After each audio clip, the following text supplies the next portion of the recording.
हरे कृष्ण. श्रीमद भगवद्गीता जशी आहे तशी अध्याय 9. अध्यायाचं नाव आहे राजविद्या राजगुह्य योग. आपण 3ऱ्या श्लोकाचं तात्पर्य आता वाचत आहोत आणि शेवटच्या पॅरेग्राफमधल्या 23व्या ओळीपासून पुढे वाचायला सुरू करणार आहोत. खालून जर बघितलं तर ही ओळ आहे 9वी. तर तिथून वाचायला सुरू करणार आहोत.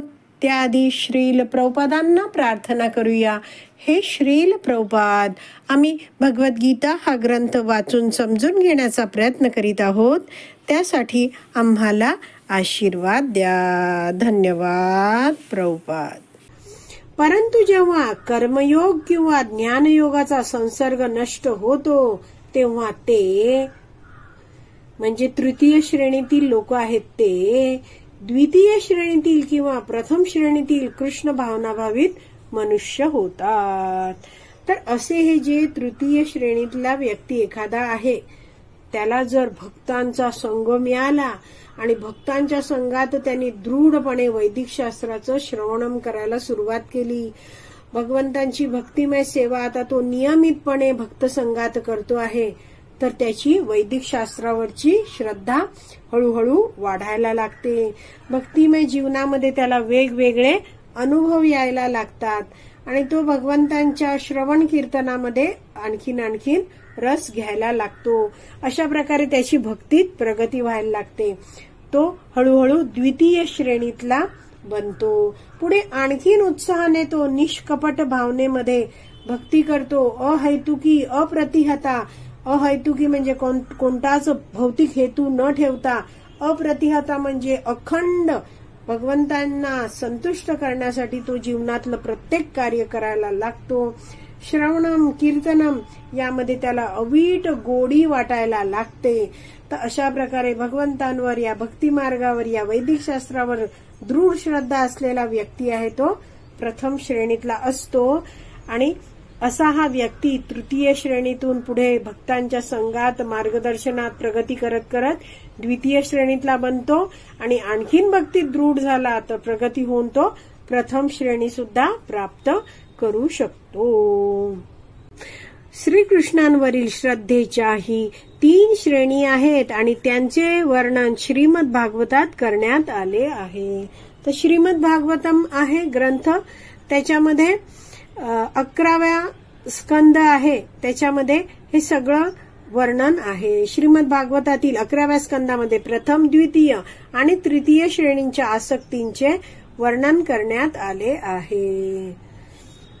भक्तीचे श्रेष्ठत्व आणि श्रीकृष्णांबद्दल श्रवण केल्यानंतरही ज्यांच्या ठिकाणी श्रद्धा नाही आणि ज्यांना वाटते की ही केवळ अनावश्यक प्रशंसा आहे, त्यांच्यासाठी जरी ते भगवत भक्तीमध्ये युक्त असले तरी हा मार्ग अत्यंत दुस्तर आहे.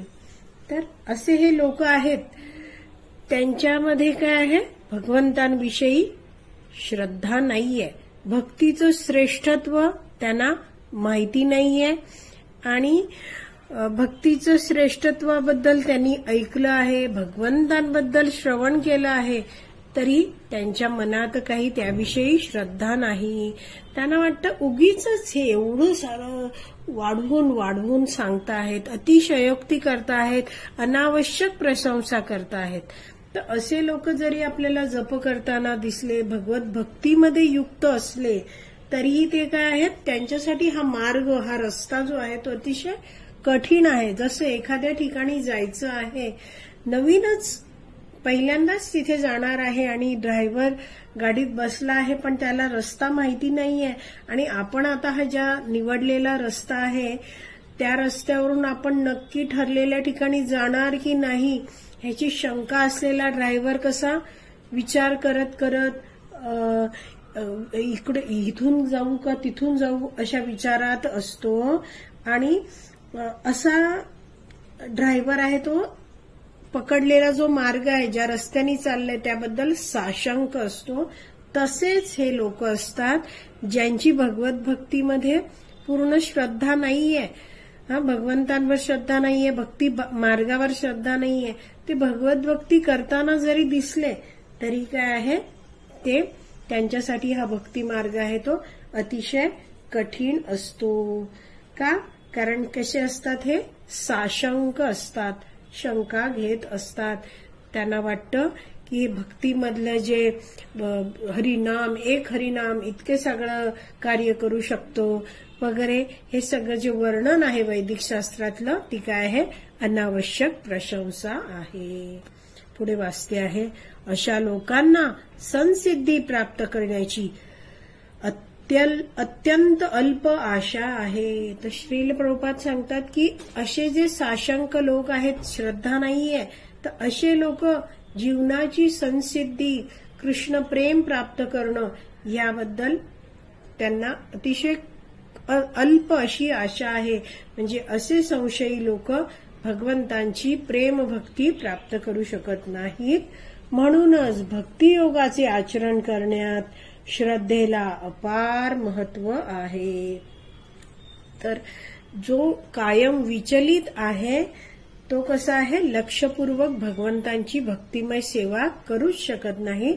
आणि म्हणून जर योग्यरित्या भक्ती मार्गाचं आचरण करायचं असेल तर ही जी वैदिक शास्त्रावरची आपली श्रद्धा आहे, भक्ती मार्गावरची श्रद्धा आहे, भगवंतांवरची श्रद्धा आहे, ती अतिशय आवश्यक आहे.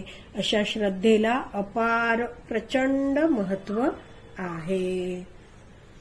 तर सारांश रूपात आपण या तिसऱ्या श्लोकात शिकलो की 9.2 मध्ये सांगितल्यानुसार ही जी कृष्ण भक्ती आहे ती इतकी सुखकारक आहे, अव्यय आहे, कधीच त्याचा नाश होणार नाहीये.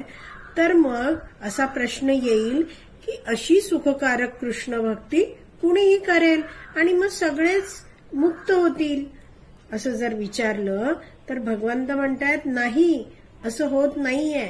सगळेच कृष्ण भक्ती दृढपणे स्वीकारत नाहीयेत. तर त्यामुळे भगवंत या 9.3 मध्ये म्हणता आहेत, हे परमतप अर्जुना, ज्यांची या भक्ती मार्गावर श्रद्धा नाही त्यांना माझी प्राप्ती होऊ शकत नाही. म्हणूनच या भौतिक जगतामध्ये जन्म मृत्यूच्या मार्गावर त्यांचे पुनरागमन होते. तर ज्यांच्यामध्ये श्रद्धा नाहीये वैदिक शास्त्रावर, भक्ती मार्गावर, ते पुन्हा पुन्हा जन्म मृत्यू जराव्याधीच्या चक्रात फिरत राहतात. तर अशी ही जी श्रद्धा आहे ती श्रद्धा अतिशय आवश्यक आहे भक्तीमध्ये पुढे जाण्यासाठी. मग श्रील प्रभुपादांनी तात्पर्यात जे कृष्ण भावनाभावित मनुष्य आहेत त्यांच्या 3 श्रेणींबद्दल सांगितलं. तर आपलं हे जे मनुष्य जन्म आपल्याला मिळाला आहे दुर्लभ असा, तर ते मनुष्य जीवन आपलं सफल करण्यासाठी आपल्याला अधिकृत गुरुशिष्य परंपरेतील भक्तांचा संघ आवश्यक आहे, त्या भक्तांचं मार्गदर्शन आवश्यक आहे, वैदिक शास्त्राचं नियमितपणे श्रवणम अभ्यास आवश्यक आहे आणि भक्तिमय सेवा हे करणं सगळं आवश्यक आहे. तर जेव्हा व्यक्ती असा पूर्ण श्रद्धेने भक्त संगात भक्ती करतो, भक्तिमय सेवा करतो, तेव्हाच त्याची आध्यात्मिक प्रगती होते आणि भक्ती मार्गात तो प्रगत होऊन शेवटी भगवंतांची प्रेम भक्ती प्राप्त करू शकतो, जीवनात तो संसिद्धी प्राप्त करू शकतो. तर श्रील प्रभुपाद प्रवचनामध्ये एक कथा सांगतात, एक गोष्ट सांगतात की सर्वत्र फिरत असलेले जे नारद मुनी आहेत त्यांचं कार्य काय आहे, भगवंतांच्या भक्तीचा सर्वांना प्रचार करणं. ते एकदा पृथ्वीवरून चाललेले असताना त्यांना एक ब्राह्मण भेटला.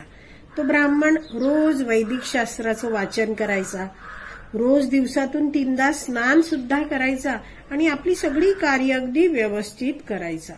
नारद मुनी आता वैकुंठात श्री नारायण भगवंतांना भेटायला चाललेत हे जेव्हा या ब्राह्मणाने ऐकलं तेव्हा त्या ब्राह्मणाने नारद मुनींना सांगितलं, जरा भगवंतांना विचारा ना की मला मुक्ती कधी मिळेल. नारद मुनी म्हणाले, अवश्य. आणि नारद मुनी पुढे चालत राहिले. एका झाडाखाली चपला बूट दुरुस्त करणारा एक चर्मकार त्यांना दिसला. जेव्हा त्या चर्मकाराला समजलं की नारद मुनी आता वैकुंठात श्री नारायण भगवंतांना भेटायला निघालेत, तर त्या चर्मकाराने सुद्धा नारद मुनींना विनंती केली, कृपा करून मला मुक्ती कधी मिळेल हे विचारून सांगा ना. तर नारद मुनी आता पुढे गेले, वैकुंठात गेले, आध्यात्मिक जगतात भगवान श्री नारायणांना भेटले. भगवंतांना नमन करून आता जो पृथ्वीवर झालेल्या ज्या घटना आहेत, 2 जणांना मी भेटलो, हे सगळा वृत्तांत नारद मुनींनी भगवंतांना कथन केला, सांगितला आणि विचारलं की त्या दोघांनाही मुक्तीबद्दल जाणायची उत्सुकता आहे, तर दोघांनीही मुक्तीबद्दल चौकशी करायला सांगितलं आहे, तर त्याबद्दल कृपा करून तुम्ही मला सांगा.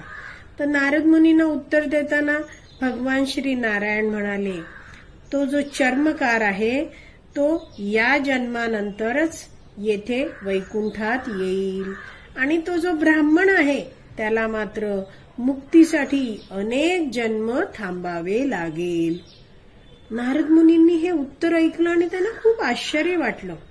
त्यांच्या चेहऱ्यावरचं आश्चर्य बघून भगवान नारायण म्हणाले, माझ्या बोलण्यामागचं जे रहस्य आहे ते लवकरच तुला समजेल.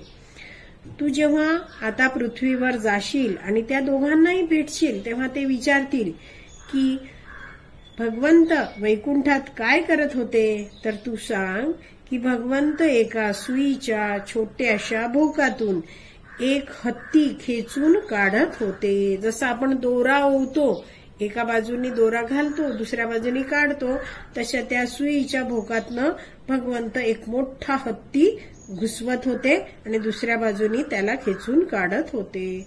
जा आता त्यांना तू जाऊन भेट. तर अशी भगवंतांची आज्ञा मिळाली आहे. तर भगवंतांना नमन करून नारद मुनी पृथ्वीवर परत आले. ब्राह्मणाला पहिले भेटले. ब्राह्मणाने नारद मुनींना विचारलं, काय मग झाली का भगवंतांची भेट, काय करत होते भगवंत. तर नारदांनी उत्तर दिलं, भगवान नारायण एका सुईच्या भोकातून एक हत्ती खेचून काढत होते. आणि फार उत्सुकतेने नारद मुनी या ब्राह्मणाकडे बघत होते, कारण भगवंतांनी सांगितलं होतं, तू जेव्हा पृथ्वीवर जाशील आणि मी काय करतो हे त्यांना सांगशील, तेव्हाच तुला माझ्या बोलण्याचं रहस्य समजणार आहे.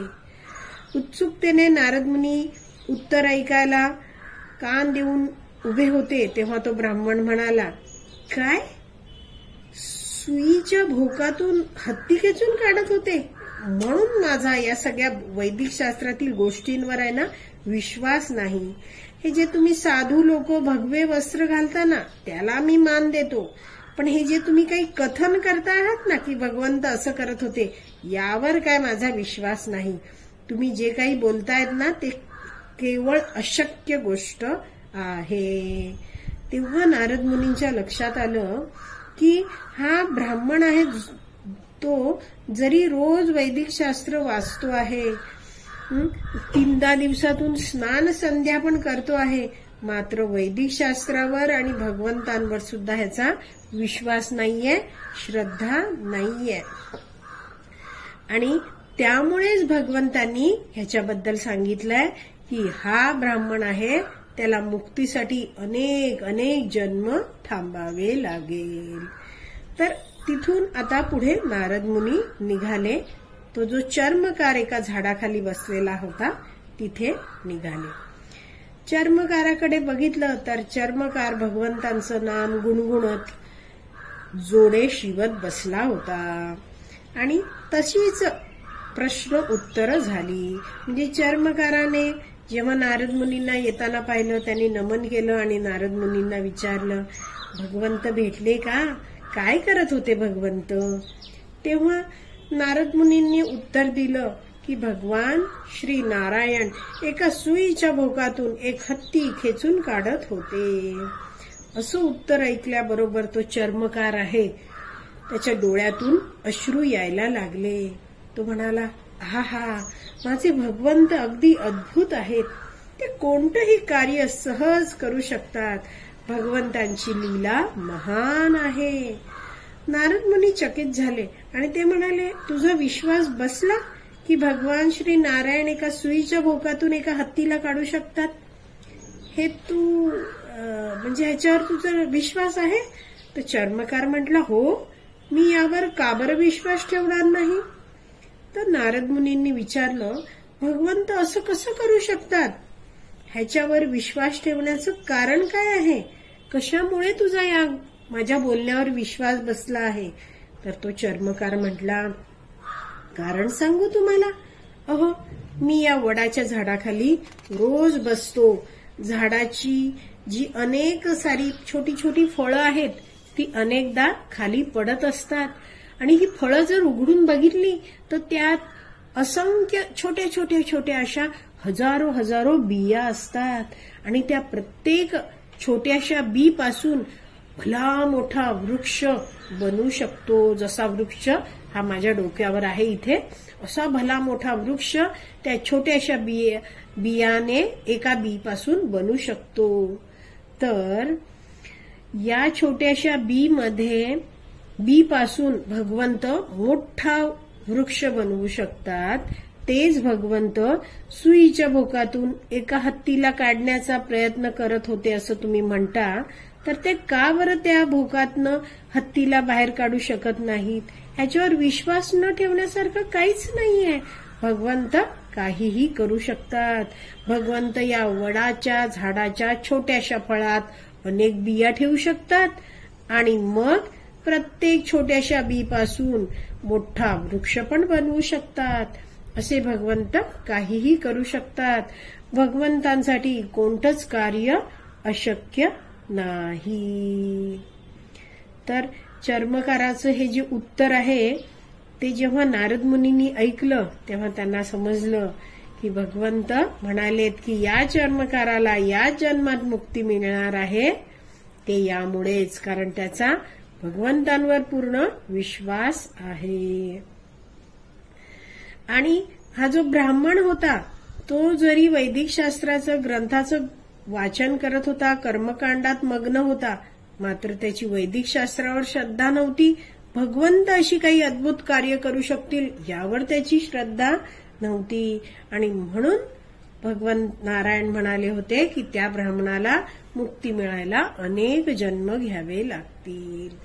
तर अशा प्रकारे या गोष्टीवरून सुद्धा आपण जाणू शकतो की श्रद्धेचं महत्व आपल्या जीवनात किती आहे. तर आपला हा जो तिसरा श्लोक आहे तो वाचून पूर्ण झाला आहे. आज आपण इथेच विराम देऊया. श्रीमद भगवत गीता की जय. श्रील प्रभुपाद की जय. हरी बोल.